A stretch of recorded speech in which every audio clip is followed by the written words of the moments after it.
சீட்டுன்னு யார் சொன்னது? எங்கே 2 சீட்டு கொடுத்தாங்க? எதில் 2 சீட்டு கொடுத்தாங்க? எம்பி சீட்டு. எம்பி சீட்டு 2 சீட்டுங்கிறது 12 சட்டமன்ற உறுப்பினருக்கு சமமான தொகுதி. 40 தொகுதியில் 2%, 2 சீட்டுங்கிறது எத்தனை பர்சன்டேஜ்? இல்லை, விசிகாவுக்கான கெப்பாசிட்டி அவ்வளோதான்றது நீங்களும் சொல்கிறீங்களா? அதாவது நாங்கள் ப்ரூவ்டு ஓட்ஸ் இன்னும் காட்டவே இல்லை.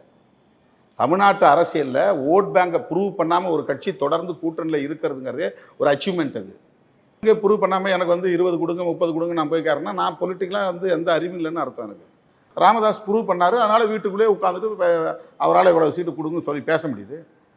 தான் என் கேள்வியா இருக்கு. பயன்படுத்துறது எப்படி உங்களுக்கு தெரியும்? இல்ல ஒரு மீட்டிங் நடக்கிறதா உங்கள்கிட்ட சொல்ல முடியுமா?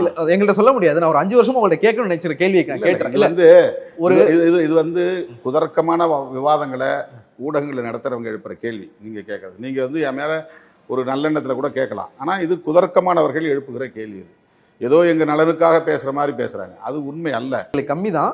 தமிழ்நாட்டினுடைய நலனுக்காக, நாட்டினுடைய நலனுக்காக இந்த சீட்டை நாங்கள் ஏற்றுக்கிறோம் அப்படிங்கிற வார்த்தையை சொன்னீங்க. குழந்தைங்களுக்கு வந்து பூச்சாண்டியை காட்டி சாப்பாடு ஊட்டுற மாதிரி பாஜகவை காட்டி திமுக உங்களுக்கான சீட்டுகளை தொடர்ச்சியாக குறைச்சிக்கிட்டே இருக்காங்க. இதெல்லாம் இது வந்து ரொம்ப இல்லை, நான் புரிதலுக்காக தான் சொன்னேன், பார்க்குறவங்களுக்கு புரியணுன்றதுக்காக சொன்னேன். பிஜேபி சொல்ல நான் தாங்க பிஜேபி எதிர்ப்பே இங்கே பேசுகிறேன். பிஜேபியை காரணம் காட்டி திமுக எந்த அரசியலும் பண்ணல, எங்களை வந்து குறைச்சி மதிப்பில்லை. பிஜேபி எதிர்ப்பில் உறுதியாக இருக்கணுங்கிற அரசியலை வலியுறுத்தி பேசுகிற இயக்கம் எங்கள் இயக்கம் தான். ஏன் நீங்கள் உங்களால் பெருந்தன்மையாக எடுத்துக்க முடியல? ஏன் அது ஒரு இழிச்சு வாய்த்தனமாக பார்க்குறீங்க? பொலிட்டிக்கல் மெச்சூரிட்டியை ஏன் உங்களால் எடுத்துக்க முடியல?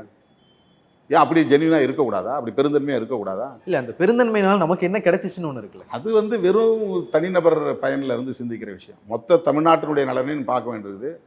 இப்போ நாங்கள் மதச்சார்பின்மை காப்போம்னு நடத்துகிறோம்.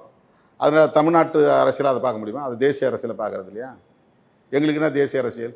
நீங்கள் தமிழ்நாட்டில் சின்ன கட்சி, 4 எம்எல்ஏ இருக்குது, நீங்கள் ஏன் தேசிய அரசியல்